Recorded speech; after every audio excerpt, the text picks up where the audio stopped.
po natin sa sanggunian.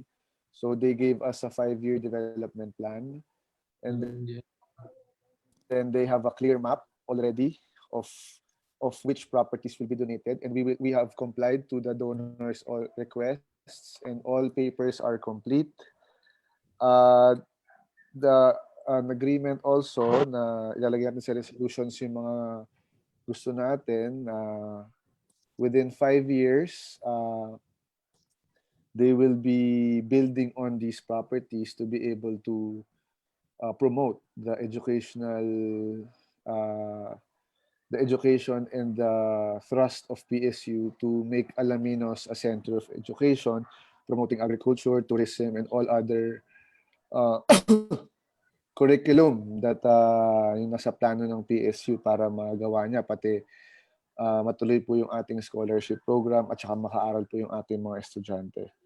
At the same time, with regard to the plans, they will be building separate infrastructure projects that we will be free of use for the LGU Alaminos City, especially the multi-purpose function halls and the sports areas to be able to be open to the public or open to our youth here in the city. Lastly, with regard to dun sa commercial aspect that nasa 5-year plan, the mayor and I spoke that no large scale businesses or establishments will be put up, but rather mga small establishments that will benefit the students and benefit the PSU community alone. So limited to essential items like food, school supplies, and the like. So if ever man, yung mga mamayari rin is yung mga locals din po, taga-Alaminos. So I don't think magkakaproblema na tayo doon as long as they will use it para po sa ikabubuti ng state, sa property ng state at hindi for private purpose. So with that, are there any other objections, amendments? Okay, it's been moved by Councilor Alfred Felix de Castro. Any second? Seconded by Councilor Bernard Abago, Councilor Dalia De Leon, Councilor Raul Bacay, Councilor Season, Councilor Ranoy, Councilor Michelle Season Secundera, and Councilor Apple Bacay, Councilor Jojo Fontelera, for the adoption of the said resolution. Any objection? Hearing none, the said resolution is hereby adopted. So let me also, next item. Resolution authorizing City Mayor Art Brian Celeste to enter into a memorandum of agreement by and between the City of Government of the City of Alaminos, Pangasinan and the Convoy of Hope Philippines Incorporated for the implementation of the Integrated Child Nutrition and Development Program in the City of Alaminos. Are they here? They are here in our session hall, sir. Oh, okay. So can you recognize them if they're here? Anyone from Hope Philippines? Convoy of Hope. Okay, so Councilor Cyril Lodoc moves for the suspension of the rules to accommodate our guest. So, sir, good afternoon. The representative from Convoy of Hope. They're here pala in our session hall. So please identify yourself, sir, for the record. Can you state your name and your position, sir? Good afternoon, everyone. I'm Alex Sino, Spiritual Development Director of Convoy of Hope Philippines. Good afternoon, everyone. I am Pastor Raul Manuel, National Director for Convoy of Hope Philippines. Good afternoon, everyone. I'm Pastor Don Potigas Jr., the Alipums Director. Okay, thank you very much po for attending. Pwede pong to our secretariat, pwedeng pahinaan yung ibang nag-feedback kasi. Hindi ko marinig yung iba. So, anyway, welcome to our Sangguniang Panglungsod. We apologize because we did a Zoom session today just to be able to give way doon po sa ating mga requests tsaka mga kailangan natin i-approve. So, first and foremost, we would like to thank you po for attending. Pasensya na po kung medyo nagkakaroon tayo ng salisi sa scheduling with regard to meeting, with regard to with this resolution, no? So may mga few questions lang po yung ating mga councilors regarding po yung ating magiging partnership, specifically regarding about your company, or we would like to meet you personally, and how we can help you more to be able to make better programs for the city. So I would like to open the floor po for questions para po sa ating mga bisita sa Convoy of Hope. So let's start off po for Councilor Cirilo Radoc. Yes, Mr. Chair. Tanong ko lang sila, religious group ba ito? Itong Convoy of Hope?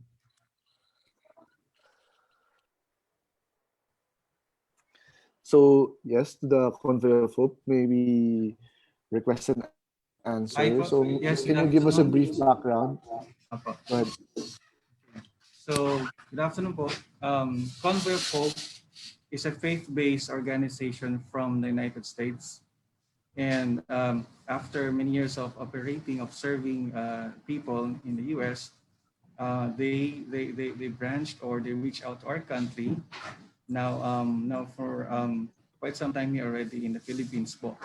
Ang aming pong warehouse ay nasa Marilao, and our central hub or office is in Pasay, Metro Manila. But most of us are always on the field.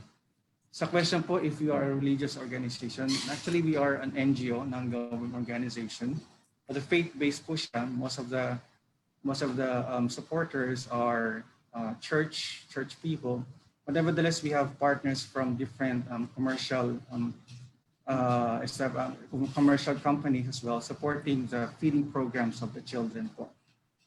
So we say we are non-sectarian, or we don't have exclusivity to operate in very exclusive religious language po. Kailangan po ba na magkaroon tayo ng memorandum of agreement bago kayo pa-discharge nyo yung goal nyo na implementation na child nutrition, gano'n. Lahat ba ng nasa-serve nyo na localities, mayroon kayong memorandum of agreement?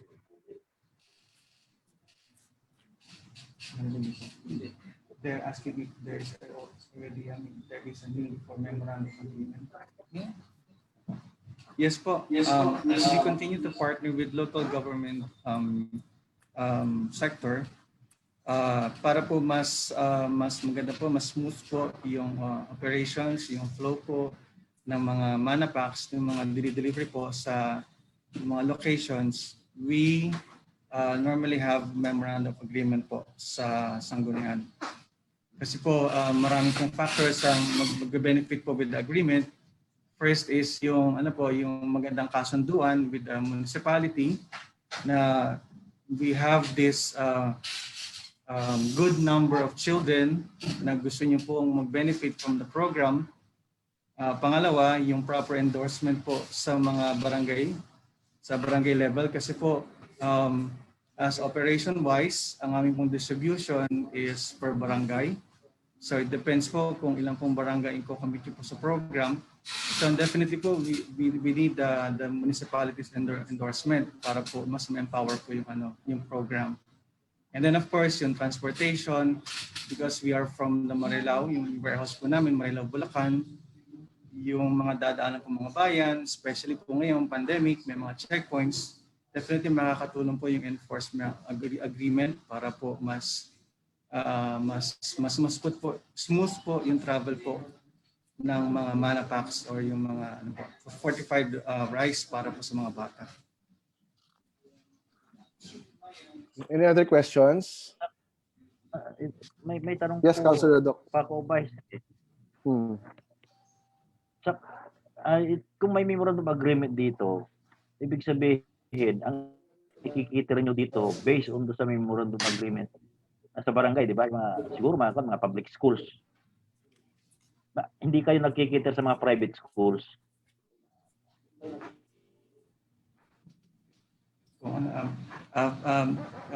dear sirs, allow me to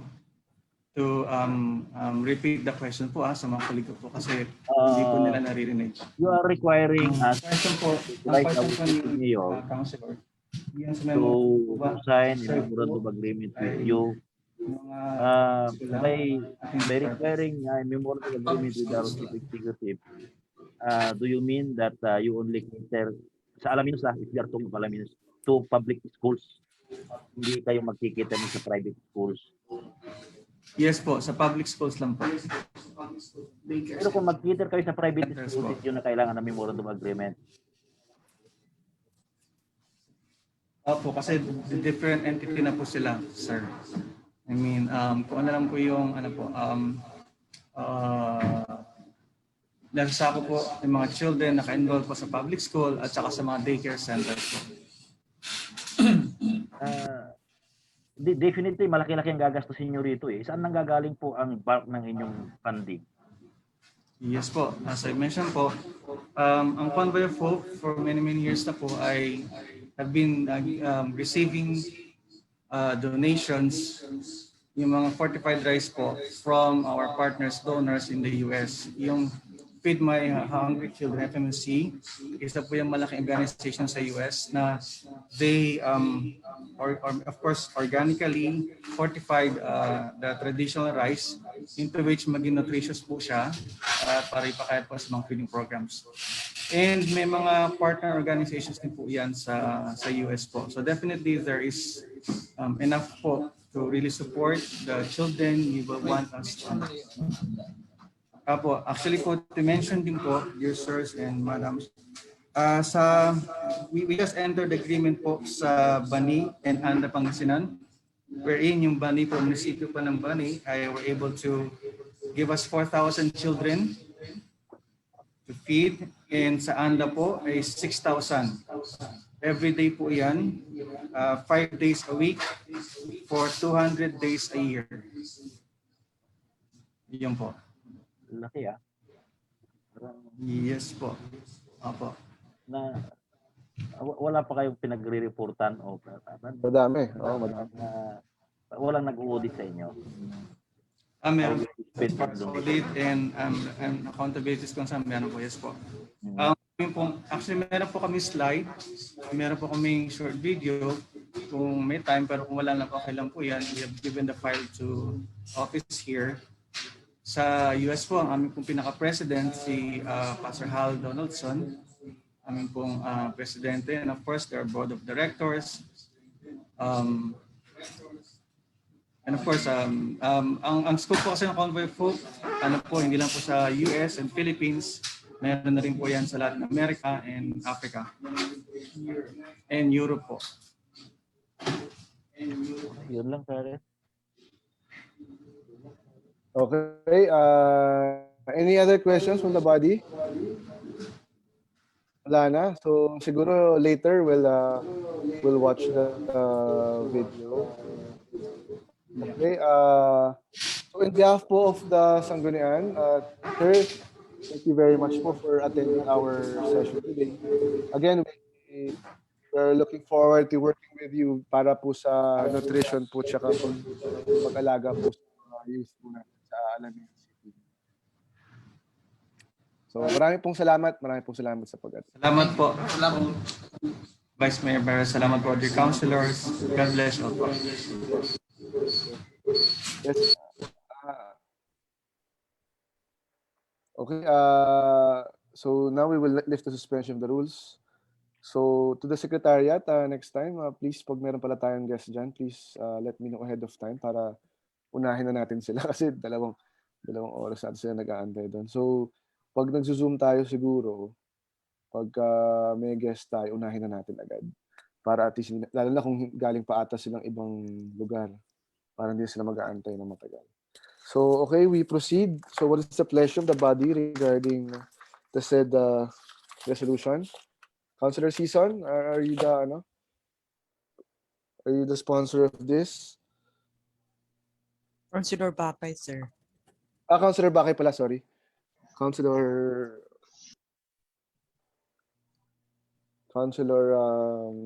Apple Bakay. Mr. Chair, I move for okay na bang ipa-approve? Okay na to? Oo. May tanong pa ba tayo? Meron tayong tanong. Oo. There Okay are na? no more questions, Mr. Chair. I move for its approval. So it has been moved by Councilor Apatbakay, seconded by Councilor Sison for the adoption of the said resolution. Any objection? Hearing none, the said resolution is hereby adopted. Next item, Madam Secretary. Now proceed to the new business. Second reading of the proposed ordinance reclassifying a portion of land owned by Cheryl Bautista Latorre containing an area of 1,000 square meters situated at Barangay San Vicente, the city, from agricultural use to commercial use, primarily for the establishment of a gasoline station. Mr. Chair, may I move for another second reading on the matter to verify if all documents has already been submitted and complied with so as to proceed with the third reading possibly at the next session. Okay, it has been moved by Councilor De Castro. Any second? Seconded by Councilor. Second. Any second? Second. By Councilor Adok and Councilor Bernard for to calendar for second reading the said ordinance. Any objection? Hearing none, the said ordinance is calendared for second reading in our next regular session. Next item. Second reading of the resolution granting development permit to the proposed establishment of a gasoline station by One Fuel Alamitos Petroleum Corporation pursuant to City Ordinance Number 2019-12. Ma'am, iFuel siya. iFuel. iFuel, sir. Letter I. Public hearing na ba yan? So, Councilor, Sa resolution lang ito. resolution lang to. Dadala sa atin. Nag-hearing na kayo dito, di ba? Yes, sir. Councilor Fontalera? Walang classification niya. Mr. Chair, lahat ng requirements submit na sa Secretariat. No more question, Mr. Chair, I move for the approval of the said station. It's been moved by Councilor Rosito Fontalera. Any second? Second. Seconded by Councilor Segundera, Councilor Second. Reynoso, and Councilor De Castro, and Councilor De Leon for the adoption of the said resolution. Any objection? Hearing none, the said resolution is hereby adopted. So next item. Second reading of the proposed ordinance providing benefits to barangay officials and other barangay workers, providing funds therefore and for other purposes. So i-archive ko muna to para kasi we're working on a similar ordinance regarding yung number 7, yung granting financial assistance to frontliners. At inaayos pa to. So I will first archive the said matter. So ordered. Okay, next item. Second reading of the codification ordinance.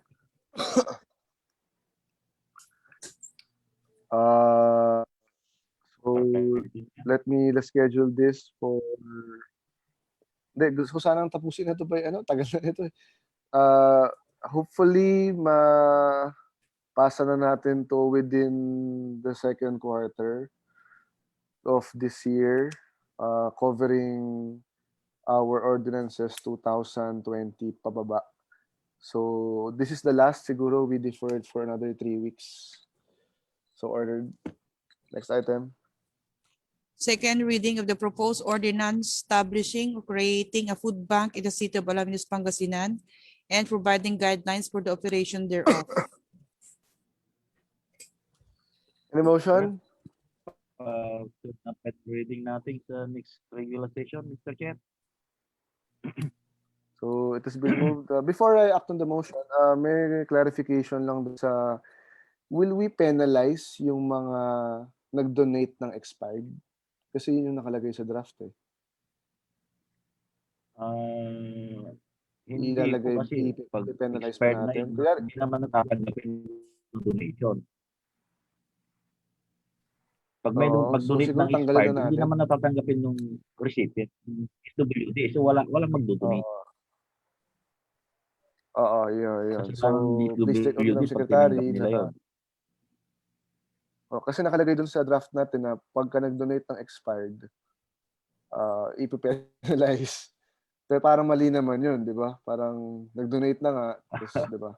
So please omit na lang na ipe-penalize natin yung mga nag-donate ng expired.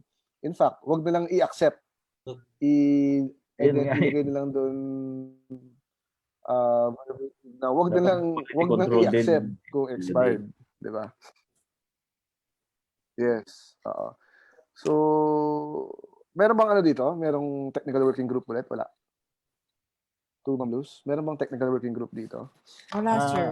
Guys, parang itong mission na to, parang ginagaya natin yung food bank sa somewhere in Kawayan yata. Nung nagpunta sila, nag-donate, may nakita silang magandang program doon sa Kawayan.